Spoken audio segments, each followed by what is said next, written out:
Keluargaku tinggal di daerah tinggi, tapi bukan pegunungan yang tinggi gitu, lebih ke perbukitan sih ya. Nah, belakang rumah, depan rumah, pokoknya kiri kanan itu udah biasalah tanah gitu. Kayak pohon-pohon yang tinggi, terus jalur yang curam, itu udah makanan sehari-hari aku sama keluarga aku. Dan aku tuh tinggal di wilayah yang penduduknya itu agak jarang. Banyak, cuman rumah kita itu tuh jaraknya lumayan agak jauh gitu loh. Kan kalau di perkotaan berdempetan. Nah, kalau di daerahku itu kita ada jaraknya dan lumayan jauh, tapi masih bisa kelihatan dan kita juga masih bisa interaksi sama mereka. Aku tinggal sama emak dan abah dan salah satu sepupu aku yang ikut keluarga aku dari kecil.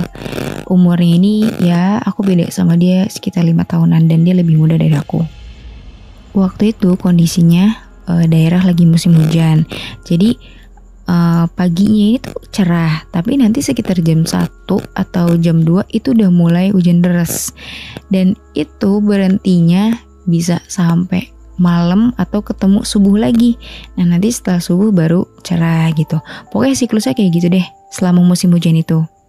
Selama lagi musim hujan ini kondisi di daerah aku tuh jadi gembur. Tahu kan gembur? Jadi benyek gitu.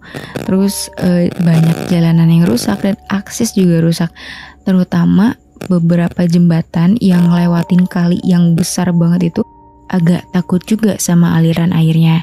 Jadi beberapa orang di desa aku itu memutuskan untuk beraktivitas ya sekitar itu aja. Nah, di kampung aku, di wilayah situ tuh pernah ada satu kejadian di mana kita semua itu diteror sama salah satu makhluk yang sampai sekarang kita nggak tahu itu apa. Dan anehnya yang ngalamin itu tuh cuma wilayah itu aja. Kan apa ya kalau bisa dibilang tuh se-RT itu aja gitu kan. Jadi waktu itu entah dimulai dari rumah mana, tapi kita dengar desas-desus pertama kali itu dari yang paling ujung. Pertama itu setiap malam suka ada yang ngelilingin rumah dia, terus ngetok-ngetok kaca, ngetok-ngetok pintu.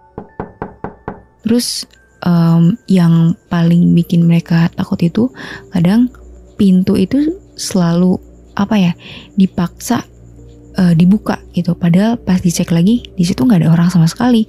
Kan wilayah kita ini kan rumahnya pada panggung gitu kan, dan bawahnya itu selalu kolong itu kan kosong. Jadi kata dia kalau misal pintu itu sama makhluk itu nggak bisa kebuka, dia tuh kedengeran banget ngerangkak di bawah rumah. Kolong itu kan, kolong panggung rumah. Dengar cerita yang kayak gitu kan otomatis bikin kepanikan wilayah sekitar dong. Apalagi itu tuh kedengarannya pas lagi hujan, musim hujan kan. Jadi ya tetangga yang sebelahnya nggak mungkin dengar dengan jelas karena emang ketutupan sama suara hujan yang deras gitu. Setelah dengar berita itu, ternyata itu tuh terornya berlanjut ke rumah yang kedua. Jadi dari yang rumah itu terus lanjut ke pinggir terus kayak gitu sampai itu bikin panik sewilayah itu dan dijadiinlah jadwal ronda bapak-bapak. Cuman ya karena emang kondisinya selalu hujan, otomatis jadi kayak suka kecolongan gitu, tau gak sih suka yang orang ronda juga gak sadar kalau rumah itu tuh lagi diteror. Yang tahu lagi diteror itu ya orang rumah itu aja gitu.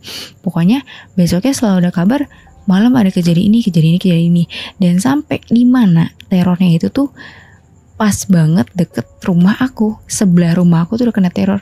Bayangin betapa paniknya keluarga aku. Kayak aduh ini kayaknya bagian rumah kita ada bagian teror gitu kan. Pokoknya hari itu kita udah prepare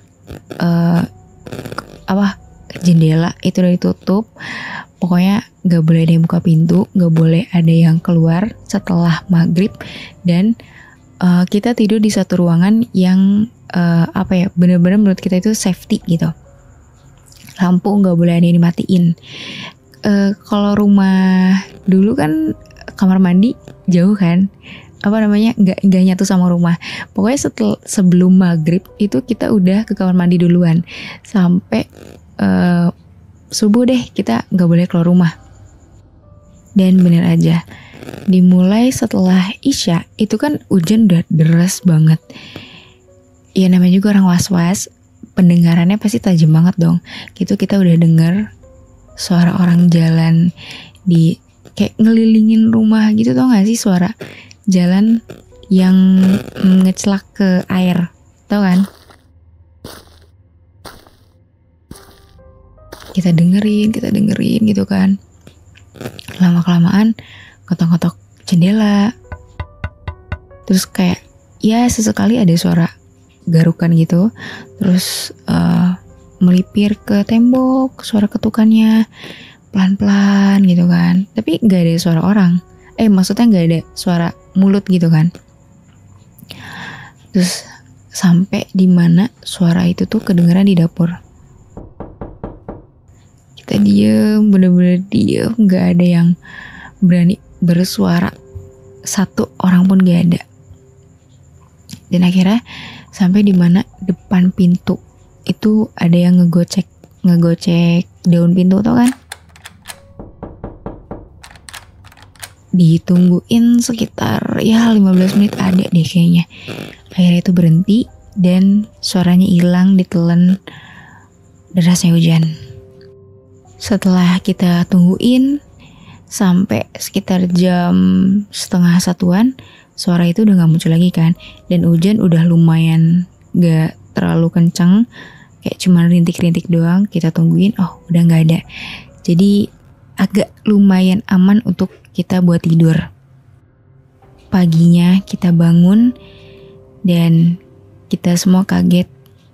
Sepupu aku yang aku bilang tadi di awal, itu dia tiba-tiba jatuh sakit, badannya benar-benar panas. Dan kamu tahu gak sih ekspresi dia ketika dia sakit? Matanya melotot, mulutnya nganga, dan dia benar-benar kayak patung gitu. Kayak bener-bener patung gitu kan. Kalau sakit lemes ya, ini kaku badannya dengan posisi mulut sama matanya terbuka. Emak tuh teriak-teriak minta tolong ke tetangga karena ini kondisinya udah bener-bener mengkhawatirkan kan, gak bisa diapa-apain. Dan akhirnya kita minjem kendaraan ke tetangga buat seenggaknya ngelariin dia ke orang yang bisa nyembuhin secara tradisional dulu. Karena kan untuk akses ke rumah sakit kita masih gak berani kan, buat jalannya jelek banget gitu, dan takutnya gak keburu, takutnya kenapa-napa. Akhirnya kita nyari orang yang bisa ngobatin secara tradisional. Hampir 2 jam gitu kita nyari karena aksesnya itu loh yang susah. Jadi kita terjebak di jalan juga gitu. Setelah lama di jalan ini, akhirnya kita hampir deket ke daerah perkotaan. Pokoknya kita dapat rekomendasi seseorang yang tetangga kita itu katanya deket daerah situlah pokoknya. Nah, sebelum sampai ke rumah orang itu, tiba-tiba adek aku ini tuh nyebut nama seseorang dan dia bilang, "Mak, lapar." Bayangin dengan keadaan dia masih melotot, masih kaku, tiba-tiba mulutnya bergerak, "Mak, lapar." Udah dong di situ langsung nyari tempat makan mana aja, yang penting nih anak bisa makan. Pas dia makan itu kita kaget banget karena dia makan lahap banget kayak orang sehat. Sedangkan tadi pagi dia bener-bener kayak udah sekaratul maut. Kita melongo aja liatin dia. Terus selagi dia makan, emak aku ini tuh nanya, "Kamu kenapa bisa sakit?" "Oh, emang aku sakit ya, Mak?" "Iya, kamu sakit," gitu. "Enggak kok, orang aku lagi main." "Lagi main sama siapa?" "Main sama orang itu." "Orang mana?" Akhirnya dia ceritain tuh. Kalau pas sekitar jam 4 subuh atau setengah 4 gitu, ada yang ngetok-ngetok pintu depan, dan itu tuh suaranya suara yang dia kenal.